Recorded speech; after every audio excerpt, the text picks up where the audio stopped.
Guess where I ate? I ate at McDonald's. I pay out of my own pocket. Doug Ford was asked a very simple question about expenses. He failed to provide a tangible answer. The Doug Ford Progressive Conservatives are currently mired in an expense scandal. The resulting stench is akin to the sickening scent of a nearby dead skunk, in that this smell simply will not go away.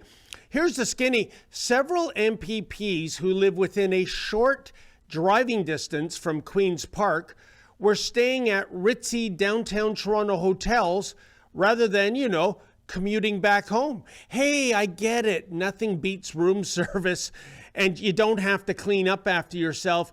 And you even get one of those nice little Belgian chocolates placed upon your pillow before retiring.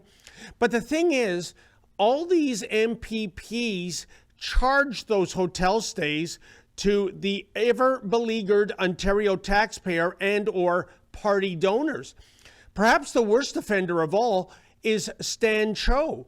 Cho's North Toronto residence is just a handful of subway stops away from the Ontario legislature, and yet even he stayed at swank hotels.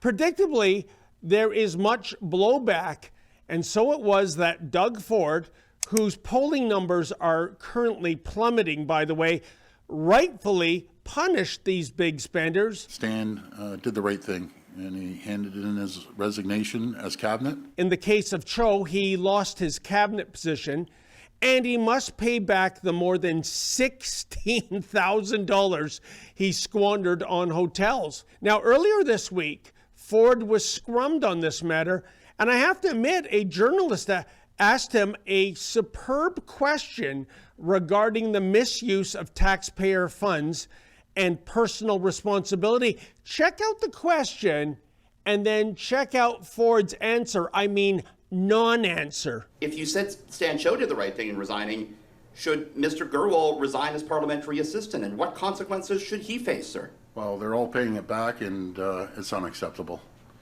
If you guys think for a second I'm happy about this, you're wrong. It's unacceptable. They're all paying it back. Simple as that.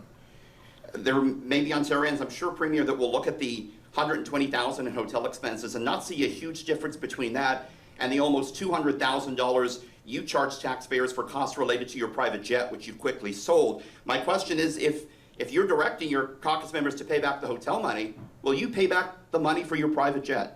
Well, again, I love your questions. Can I tell you something?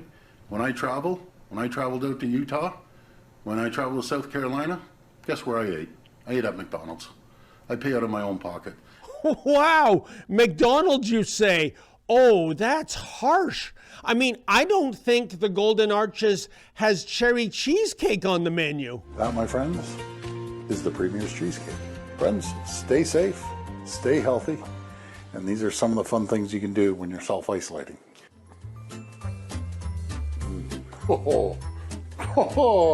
Anyway, the crux of the matter is that I think Doug Ford just uttered the biggest non-answer of calendar year 2026. It was kind of like asking Doug, what kind of car do you drive, Premier? And the answer provided is, my drapes are green.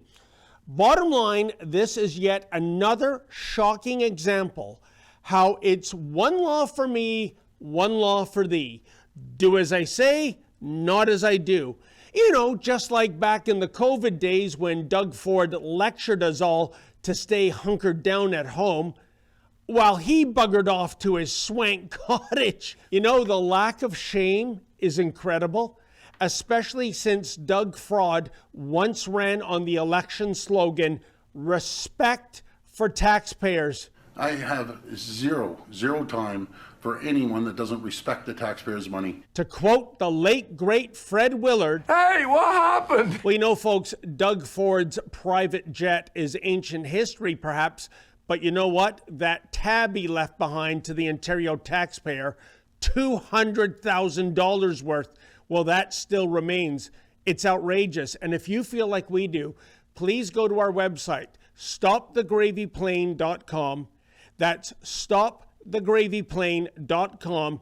Put your name on our petition Tell Premier Ford to go back to his old ways of having some respect for the taxpayer.